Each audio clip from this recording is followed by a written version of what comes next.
Good morning, students. How are you? Hope you all are doing well.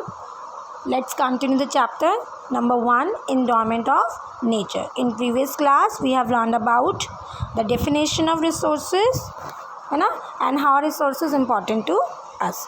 So let's continue. Some of the things available in nature and can be used directly by man, like rocks, minerals, forests, rivers are called natural resources. आप लोगों को पहले से पता, you already know about the definition of natural resources. Everything that is available in nature and can be used directly by man without making any changes. If a man use anything that we get from nature, that is called natural resources, like rocks, minerals, forests, rivers, etc. Natural resources are utilized by man to fulfill his need. ठीक है, what it means that natural resources are mostly used by man, human being, to fulfill their needs, whatever their needs है, उनकी जो भी ज़रूरत होती है उनको पूरा करने के लिए किसका इस्तेमाल किया जाता है? नेचुरल रिसोर्सेज का इस्तेमाल किया जाता है. With the passage of time human needs have increase. समय के साथ साथ ह्यूमन्स की जो ज़रूरतें हैं वो बढ़ती जा रही हैं.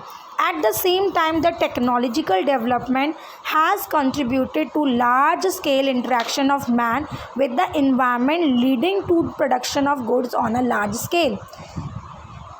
समय के साथ साथ ह्यूमंस की ज़रूरतें बढ़ती जा रही हैं और उसके साथ साथ क्या हो रहा है, एक बदलाव और हो रहा है कि टेक्नोलॉजिकल डेवलपमेंट हो रहा है. टेक्नोलॉजिकल डेवलपमेंट की वजह से जो हमारे नेचुरल इन्वायरमेंट में कुछ चीज़ें ऐसी होती हैं जिनका हम डायरेक्टली इस्तेमाल नहीं कर सकते, तो उनका इस्तेमाल हम उन टेक्नोलॉजी की वजह की हेल्प से अपने हिसाब से ढालकर कर सकते हैं. The needs and aspiration of the people are not the same and they change with time. जो लोगों की ज़रूरतें हैं, जो लोगों की इच्छाएं हैं, वो हमेशा एक जैसी नहीं रहती, वो समय के साथ बदलती रहती हैं. जो एंशिएंट मैन था उसकी एस्पिरेशन, उसकी नीड्स अलग थी. आज मॉडर्न मैन की नीड्स और एस्पिरेशन अलग हैं. The development and value of resources depend not only on the availability of natural resources but also on the need and aspiration of people.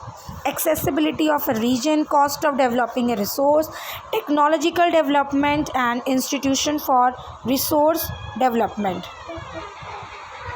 etc. also play a vital role in the resource utilization. किसी भी resource का हम इस्तेमाल किस तरीके से कर सकते हैं, डिपेंड करता है कि वो रिसोर्स, वो चीज़ उस जगह पर कितनी एक्सेसिबल है, कितनी उस रिसोर्स तक पहुंचा जा सकता है, क्या वो रिसोर्स हमारी पहुंच तक है या नहीं है, उस रिसोर्स को डेवलप करने का कॉस्ट क्या है, क्या टेक्नोलॉजिकल डेवलपमेंट हो चुका है उस रिसोर्स के लिए. जैसे कि अगर हम बात करते हैं, कोई भी मेटल की बात करते हैं, आयरन ओर की बात करते हैं, क्या आयरन ओर हमारी पहुँच पर है? पहली चीज़, क्या वो किसी पर्टिकुलर रीजन में पाया जा रहा है या नहीं पाया जा रहा है, उसको आयरन ओर के डेवलपमेंट की कॉस्ट क्या है, क्या उसको डेवलप करने के लिए, उसको प्रोड्यूस करने के लिए टेक्नोलॉजिकल डेवलपमेंट हुआ है या नहीं हुआ है. ये सब चीज़ें भी बहुत इंपॉर्टेंट रोल प्ले करती है किसी भी रिसोर्स के डेवलपमेंट के लिए.